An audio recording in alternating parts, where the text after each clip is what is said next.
श्री जयंती साजरा करण्यासाठी आपण इथे सर्वजण एकत्र झाले असे संत शिरोमणी रोहिदास महाराजांना वंदन करून इथे मंचावर उपस्थित सर्व समाजाचे प्रमुख आणि स्वामी विद्यानंदी, मी जास्त काही बोलणार नाही आहे. मी फक्त इथे माननीय देवेंद्र फडणवीस साहेबांना मला फोन आला की तुम्ही महाराष्ट्र सरकारने अजितदादाच्या दुःख देहावसन झाला त्यामुळे 3 दिवसाच्या दुःख जाहीर केलेला आहे, म्हणून ते हे कार्यक्रमामध्ये येऊ शकला नाही, म्हणून त्यांचे प्रतिनिधी स्वरूप मी इथे आलो आहे आणि त्यांच्यातर्फे मी आपल्या सर्वांना सन्मान अर्पित करतो, महाराष्ट्र सरकारतर्फे सन्मान अर्पित करतो आणि तिथे मोठी संख्यामध्ये तुम्ही उत्सव साजरा करताय त्याबद्दल कमिटीचे पण मी मनापासून अभिवादन करतो.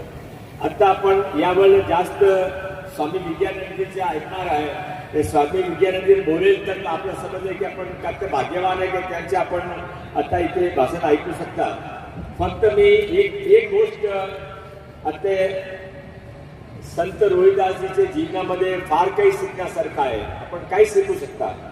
पण एक गोष्ट फक्त मी सांगतो की ज्यावेळी इथे मुघलाच्या दमनचक्र चालत होता, धर्मांतरण चालत होता, आपले मंदिराचे नेस्तनाबूत करणं, सर्व तरचे अत्याचार सुरू होते, त्यावेळी एक संत मुघलाच्या समोर उभे राहिले आणि त्याने हा धर्म कायम राखला.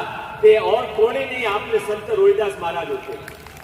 तो संताची ते परंपरा आज पण भारतमध्ये आहे आणि म्हणून जिथे संत बसले असे तिथे राजनीतिकाने बोलायचं नाही, म्हणून मी इथेच थांबतो.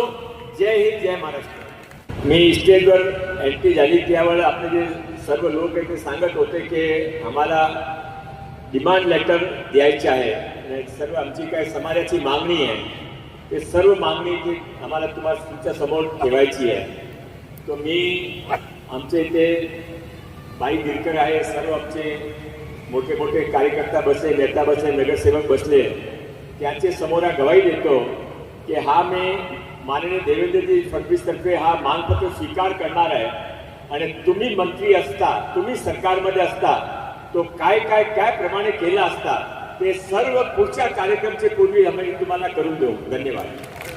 आज या ठिकाणी शिरोमणी संत रोहिदास महाराजांची 650वी जयंती या ठिकाणी संपन्न होत आहे आणि ती पूर्ण वर्षभर होणार आहे. वर्षभराचा कार्यक्रम आहे.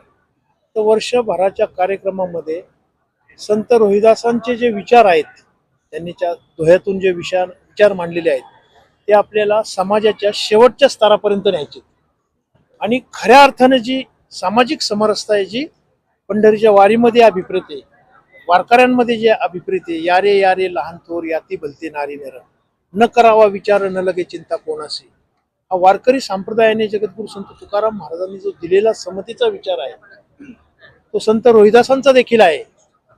तो विचार आपल्याला आज या निमित्ताने वर्षभरामध्ये न्यायचा आहे. आणि मी माझ्या भाषणामध्ये एक संकल्प केला आणि सगळ्या समितीला सुद्धा विनंती वजा आवाहन केलं की हा वर्षभराचा जो कार्यक्रम आहे त्या वर्षभराच्या कार्यक्रमाचा समारोप हा शिवाजी पार्कवर व्हावा आणि त्या शिवाजी पार्कवर वारकरी संप्रदायामधले जे 33 संत आहेत त्यात संत रोहिदासांचा सुद्धा समावेश आहे, लक्षात घ्या. अशा सगळ्या संतांच्या वंशजांना आम्ही त्या ठिकाणी एकत्र करणार आहोत आणि त्याच्यात आपला समारोप संपन्न होईल असं आम्ही एक वृक्षदायी म्हणून तुम्ही जो कॅम्पेन केलेला आहे या माध्यमातून आता वृक्षदायी आमची संस्था आहे आणि वृक्षदायीच्या माध्यमातून आम्ही सणस वृक्षांचा संकल्प पर्यावरण संवर्धनाचा असा एक आमचा सण साजरा करतो. प्रत्येक संतांच्या जयंतीला त्यांच्या पुण्यतिथीला वृक्ष लावत असतो. जसं गौतम बुद्धांची बुद्ध पौर्णिमा असते, मग बुद्ध पौर्णिमेला गौतम बुद्धांना साक्षात्कार ज्या झाडाखाली झाला, जो बोधिवृक्ष ज्याला पिंपळ म्हणतात, तर त्या बुद्ध पौर्णिमेला आम्ही पिंपळ लावतो. जगद्गुरु संत तुकाराम महाराज फाल्गुन वद्य द्वितीयेला वैकुंठाला गेले, ते भजन कीर्तन करत असताना ज्या झाडा जवळून गेले, म्हणजे ज्या झाडाखाली कीर्तन चालू होतं तो झाड म्हणजे नांदुरकी वृक्ष, तो वृक्षांची आम्ही लागवड करतो. त्याचप्रमाणे संत ज्ञानेश्वर महाराजांच्या समाधी सोहळ्याला खरं तर आम्ही अजान वृक्षाची लागवड करतो. अशा प्रत्येक संत निसर्गाशी जोडलेला आहे. म्हणजे खरं तर पर्यावरण हा शब्दाची उत्पत्ती त्या संतांच्या कालखंडात झालेली नव्हती, तरी पण पर्यावरणाचं भान आणि पर्यावरणाची जाण सगळ्या संतांना होती. आणि मग ह्या संतांच्या विचारांना पर्यावरणाशी जोडून हे आम्ही पर्यावरणाचं काम पुढे करत आहोत आणि असंच आम्ही पुढे करणार आहोत. आणि आता आमच्या कार्यकर्त्यांनी घोषणा केली की संत रोहिदासांच्या 650व्या जयंतीनिमित्त आम्ही ज्ञानेश्वरी वनामध्ये, गाथावंत आमचं पूर्ण झाले, आळंदी येथे साकारत असलेल्या ज्ञानेश्वरी वनामध्ये 650 चिंचाची झाडं लावणार. तर चिंचाची झाडं का लावणार, तर जो संत रोहिदासांनी काही प्रस्थापितांसमोर जो चमत्कार केला की वाळलेल्या झाडाला परत पालवी फुटली त्यांच्या स्पर्शाने आणि चिंच आल्या, म्हणून चिंचाचं झाडाचं त्यांचं कुठेतरी हे आहे म्हणजे संबंध आहेत. म्हणून आम्ही त्यांच्या जयंतीनिमित्त 650 चिंचाची झाडं लावण्याचा संकल्प केलेला आहे.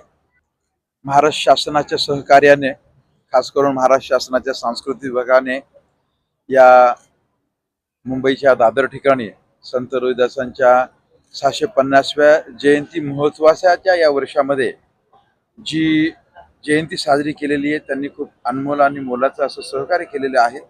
आणि मी आपल्याला आपल्या मीडियाच्या माध्यमातून सांगू इच्छितो, चर्मकार समाजातील प्रत्येकाला, भारतवर्षामध्ये असलेला संपूर्ण चर्मकार बांधव त्यांना सांगू इच्छितो की मुंबईमध्ये संत रोहिदासांची आज माघ पौर्णिमेच्या दिवशी जी जयंती साजरी झालेली आहे ती ऐतिहासिक आहे आणि अत्यंत भव्य दिव्य आपण पाहिलेली आहे.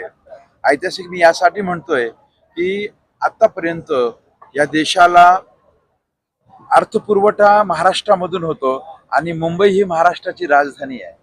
म्हणजे देशाचं आर्थिक प्रतिनिधित्व मुंबई करत असते आणि या मुंबई महानगरीमध्ये संत रोहिदासांची अशी भव्य दिव्य जयंती साजरी झालेली आहे. आपणास मी सांगू इच्छितो की महाराष्ट्र सरकार, जे देवेंद्र फडणवीस साहेब मुख्यमंत्री आहेत महाराष्ट्र सरकारचे, आणि त्याचबरोबर महाराष्ट्र सरकारमधलं सर्व प्रशासन, सांस्कृतिक विभागाचे मंत्री महोदय, नामदार आशिष शेलार यांनी सुद्धा आम्हाला अत्यंत असं प्रोत्साहन दिलेलं आहे आणि ते खंबीरपणे आमच्या पाठीशी उभे आहेत असा आमचा आत्मविश्वास आहे. चर्मकार समाजाच्या अनेक मागण्या आहेत, त्यासुद्धा त्या दिवशी आम्ही डिसेंबर महिन्यामध्ये देवेंद्रजी फडणवीस साहेबांना वर्षा बंगल्यावरती शिष्टमंडळ घेऊन जाऊन भेटलो आणि त्यांना त्या मागण्या सांगितल्या. त्यांनी सांगितल्या की मी मॅक्झिमम मागण्या ज्या महाराष्ट्र स्तरावरती आम्ही करू शकतो त्या आम्ही लगेच करतो आणि ज्या केंद्र सरकारच्या अखत्यारीत असलेल्या मागण्या आहेत त्या सुद्धा करू, पण केंद्र सरकारशी आपल्याला तशा पद्धतीने कोऑर्डिनेशन करावं लागेल. परंतु महाराष्ट्र शासनाच्या वतीने स्ट्रॉंगली असं रिकमेंडेशन जाणार आहे आणि त्यांनी आम्हाला आश्वासन दिलं आहे की त्या मागण्या सुद्धा लवकरात लवकर आपण मान्य करू, पूर्ण करू.